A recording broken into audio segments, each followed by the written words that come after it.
Next, examine the neck and chest from behind.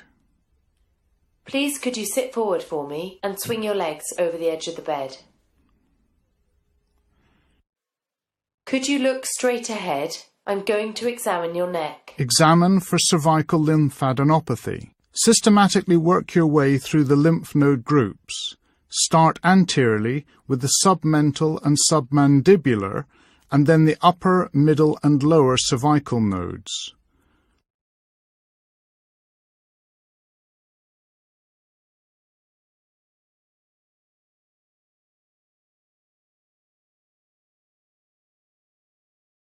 Also palpate the posterior triangle along the border of the trapezius muscle and the supraclavicular fossa.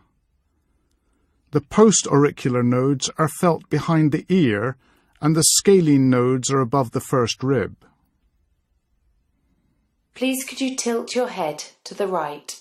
This helps relax the sternocleidomastoid, allowing you to palpate behind the clavicle. And again to the left. Place your index finger between the clavicle and the sternocleidomastoid muscle and press down gently onto the first rib. Thank you. Inspect the chest from the back, looking for deformities of the spine or chest wall or thoracotomy scars. Repeat the assessment of chest wall expansion posteriorly. Place your fingers along the ribs and watch your thumbs to track the motion. Thank you. Could you cross your arms in front of your chest? Percuss the chest posteriorly.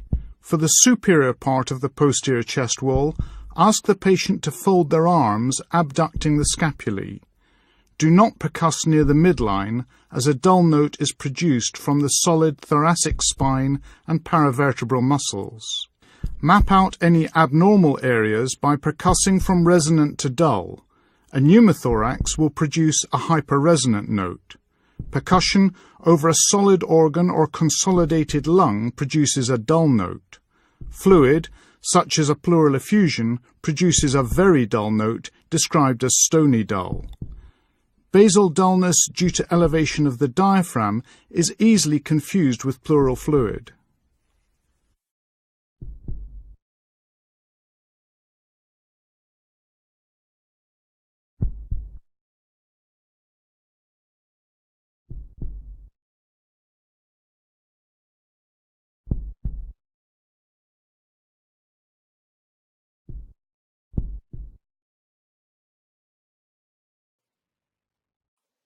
Please could you take deep breaths with your mouth open.